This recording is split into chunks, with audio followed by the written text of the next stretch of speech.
চলছে গাড়ি, নাটোরের উত্তরা গণভবনের বাড়ি। ১ম এ আমরা একটা অটো নিয়ে পৌঁছে গেলাম আমাদের গন্তব্যস্থলে। এই যে দেখো তোমরা তার ভিউটা দেখতে পারতেছো কতটা সুন্দর লাগছে আকাশের দৃশ্যটা এবং এই প্রাসাদের গেটের দৃশ্যটা। এটা কিন্তু নাটোরের উত্তরা গণভবন। তোমরা দেখতে পারতেছো। ১ম এ টিকিট নিয়ে ভিতরে প্রবেশ করলাম। একটা টিকিটের প্রাইস ছিল ৳৩০ করে।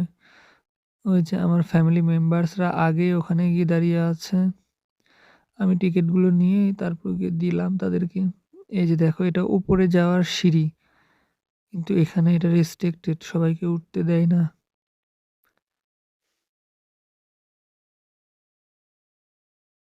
তারপর আমরা এটা ভিউ নেওয়া শুরু করে দিলাম। আমাদের এটা ফ্যামিলি প্রোগ্রাম ছিল। দেখো কতটা সুন্দর লাগছে। এটা আধুনিকটা। বর্তমানের যেটা করা সেটা ওইটা। দেখো এই গাছটা কত সুন্দর। ওই যে ওখানে হেলিপ্যাড আছে। ওখানে মনে হয় হেলিকপ্টার ল্যান্ডিং এর জন্য এটা বানানো হয়েছে। এই যে এটা কামান। দেখো ১ম এই একটা বড় একটা কামান রাখা আছে। সামনেরটা ছোট ছিল, এটা একেবারে অনেক বড়।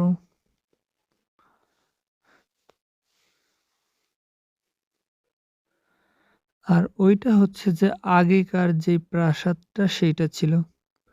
ওইটার ভিতরে একটা জাদুঘর ছিল। জাদুঘরে আমি এর আগে একবার ঢুকেছিলাম। তেমন কিছু নাই। ওই সময়ের জাস্ট খাট, কলস, টাকা আরো কিছু জিনিসপাতি ছিল। এটা হচ্ছে আগেকার যে সমস্ত প্রাসাদের যে সমস্ত ইয়েগুলো সেটা। আর এই গাছটা দেখো এটা কত বছর আগেকার তোমরাই বলো কমেন্ট বক্সে। তোমরা দেখেই তো বুঝলে ওটা কত বছর আগেকার গাছ। এটা হচ্ছে আগেকার প্রাসাদটা দেখো। কত সুন্দর। এই যে দেখো ওখানে একটা কার জানি একটা হচ্ছে স্ট্যাচু বানানো আছে। আর এটা হচ্ছে ক্রিসমাসের গাছ। আর এই পাশ দিয়ে একটু ভেতর দিকে যাওয়া যায়। মনে হয় ওইটা হচ্ছে গা ছমছম এরিয়ার মতন। এই যে দেখো এইটা। পাশ দিয়ে একটা কৃত্রিম এটা লেক বানানো আছে বহিঃশত্রুর আক্রমণ থেকে প্রাসাদকে সুরক্ষিত রাখার জন্য। আর এটার ভিতরে দেখো পানকৌড়ি পাখিগুলো উড়ে যাচ্ছে মাছ ধরে। এরা হচ্ছে পানির ভিতরে নেমে ওই যে মাছ শিকার করে এই পাখিগুলো। তারপরে আমরা আবার এই পিছনের ভিউটা দেখাচ্ছি যে দেখো, এটা কিন্তু প্রাসাদের পেছন সাইড। এই যে এই দিক দিয়ে উপরেও যাওয়া যায়। কিন্তু এইগুলো দরজা একেবারে বন্ধ করে দেওয়া আছে। এটা সম্ভবত রেস্ট নেওয়ার জায়গা বা বিশ্রামের জায়গা ছিল হয়তোবা। আর এই যে দেখো ওইটা দিয়ে হচ্ছে যে ওই যে এখানে ওখানে সিঁড়ি আছে না পুকুরে নামার জন্য? ওইটা কিন্তু পুকুর না। ওই যে লেকটার কথা বললাম ওখানেই রাজা বা রানীদের গোসল করার জায়গা ওটা ছিল সম্ভবত। আর এই যে দেখো প্রাসাদের মুখে একটা বসার একটা সিট আছে। ৩ জন বসা যাবে। আর তারপরে ওই যে দেখো ১ম এই ওই স্ট্যাচুটা। এইটার ভিতরেও ঢুকতে দেয় না।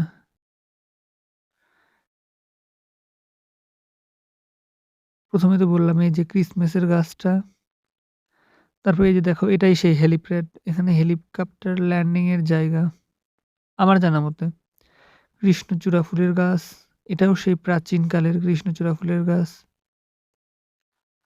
ওইখানে অনেকগুলো বড় আম গাছ দেখলাম। ওই আম গাছগুলোর বয়স প্রায় ১০০ বছরের মতোই হবে। আর আমরা যেই টাইমে গিয়েছিলাম দেখলাম আমের মুকুল আসছে। তা ওই আমগুলো এই যে দেখো ডাব গাছ, দেখো এই ডাব গাছগুলো না অনেক বড়। তারপর ওই সাইডে পাম ফলের গাছ ছিল। তারপরে ঘুরতে ওই সাইডে একটা মামা দেখি ঝালমুড়ি বিক্রি করতিছে। সেই ঝালমুড়ি নিয়ে আমরা সবাই ঝালমুড়ি খেলাম।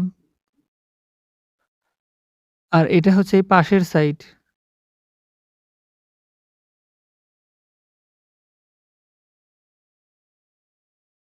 তারপরে এই যে দেখো এটা হচ্ছে আমার ওই সামনের লেক। পুরো প্রাসাদ এরিয়াটাই লেক দিয়ে কাভার করা। আমরা খাওয়া-দাওয়া করে তারপরে ওখান থেকে রওনা দিলাম বাসার উদ্দেশ্যে। সো ভিডিওটা কেমন লাগলো তোমাদের কাছে? যদি ভালো লাগে লাইক, কমেন্ট, শেয়ার করো। টাটা।